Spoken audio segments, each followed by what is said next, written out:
Jangan lupa like, komen, dan subscribe channel YouTube TVRI Bengkulu dan nyalakan lonceng notifikasinya.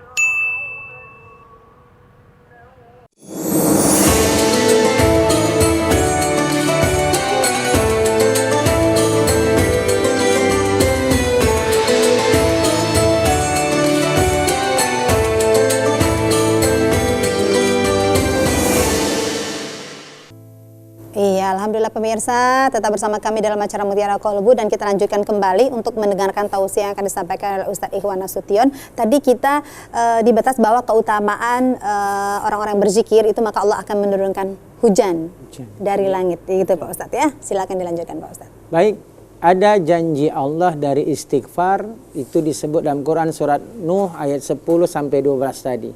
Satu, Allah akan turunkan hujan dari langit.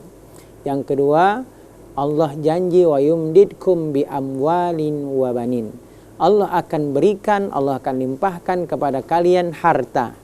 Tidak cukup harta, wa banin dan keturunan. Wa yaj'al lakum jannat dan Allah akan berikan kepada kamu kebun-kebun. Wa yaj'al lakum anhara dan Allah akan limpahkan, alirkan, berikan sungai-sungai. Dari ayat ini jadi pelajaran apa janji Allah kepada mereka yang melazimkan istighfar. Satu, inilah nikmat dunia. Diturunkan hujan dari langit. Semua kita, makhluk pasti butuh air. Maka Allah janji ketika kita istighfar, Allah akan turunkan hujan dari langit itu. Hujannya berkah, bukan hujan yang menjadi sebab azab. Kemudian tidak cukup itu, Allah limpahkan kepada kita harta, anak, kebun, dan juga sungai. Inilah nikmat dunia. Jadi Allah janji dengan istighfar, maka nikmat dunia akan Allah berikan. Dan ini kan 55 ini adalah keinginan kita semua. Manusia. Dulu orang Arab ketika punya emas itu biasa. Tapi mereka punya kenikmatan itu apa ketika mereka punya kebun. Jadi kebun itu adalah sebuah kenikmatan bagi orang-orang Arab. Maka ada janji Allah, Allah berikan kepada kalian kebun, kemudian ada sungai yang mengalir di kebun. Maka ini diantara kekuatan istighfar yang Allah jaminkan untuk kita. Minta ampun kepada Allah, Allah kabulkan nikmat dunia apa yang kita inginkan. Ada kisah di zaman tabi'in. Zaman tabi'in ini zaman sesudah sahabat. Ada ulama besar namanya Imam Hasan Al-Basri. Imam Hasan Al-Basri ini ulama besar. Orang-orang ketika ada masalah mengadu kepada Imam Hasan Al-Basri. Wahai Imam, beri aku solusi dari kehidupan. Aku sekarang sudah tidak dapat kerjaan. Aku di PHK. Maka kata Imam Hasan Al-Basri, kau perbanyak istighfar.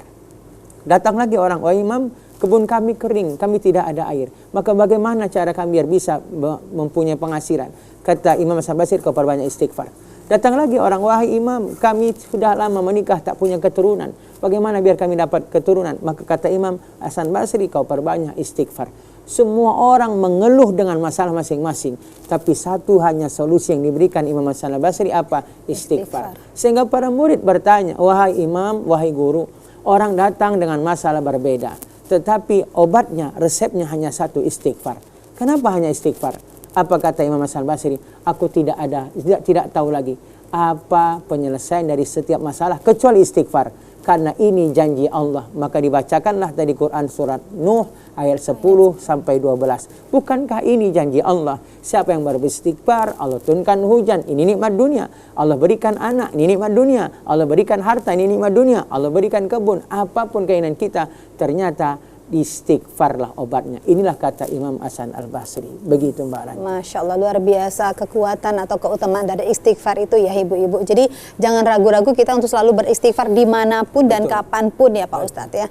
Baik, sekarang kita untuk sesi tanya jawab. Kami boleh persilakan kepada ibu, siapa yang bertanya, sebutkan nama dan poin pertanyaannya apa.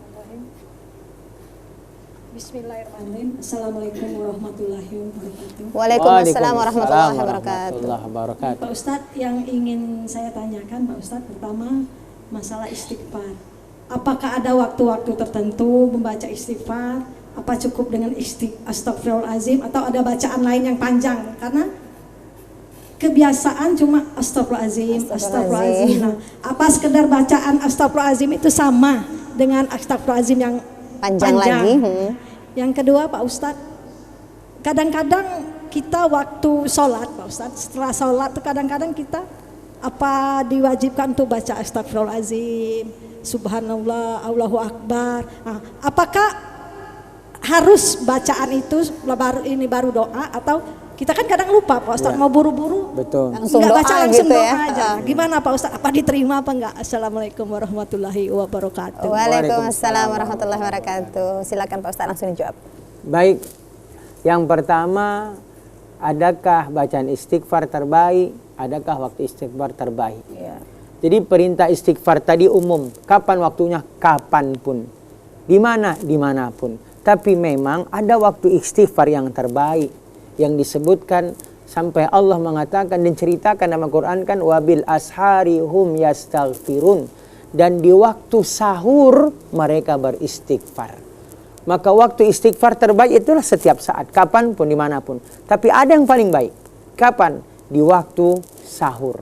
Waktu sahur itu waktu menjelang sebelum subuh. Sebelum subuh. Ya, kapan kita sahur kan menjelang mendekati subuh. Itulah waktu istighfar terbaik. Kenapa disebut terbaik? Karena ada hadis kursi. Allah itu turun. Allahu Rabbuna yanzilu ila samai dunia. Allah, Rabb kita, Tuhan kita itu turun sampai ke langit dunia. Kullal lailah, setiap malam Allah itu turun. Tapi jangan kita bayangkan bagaimana turunnya. Dan itu Allah turun artinya Allah perhatian. Setiap malam. Kapan? Hina yabqa sulusul akhir. Setiap sepertiga malam akhir. Dan inilah waktu sahur. Maka Allah berjanji di setiap sepertiga malam akhir itu. Apa janji Allah? Siapa yang meminta kepadaku, aku kabulkan. Siapa yang minta ampun kepadaku, aku ampunkan. Ini di antara janji Allah. Siapa minta ampun, aku ampunkan. Ada janji Allah di sini di setiap waktu sahur. Maka itulah waktu istighfar terbaik.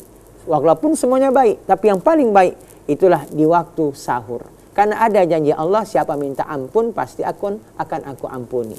Jadi ini waktu istighfar kapanpun, tapi yang terbaik di waktu sahur.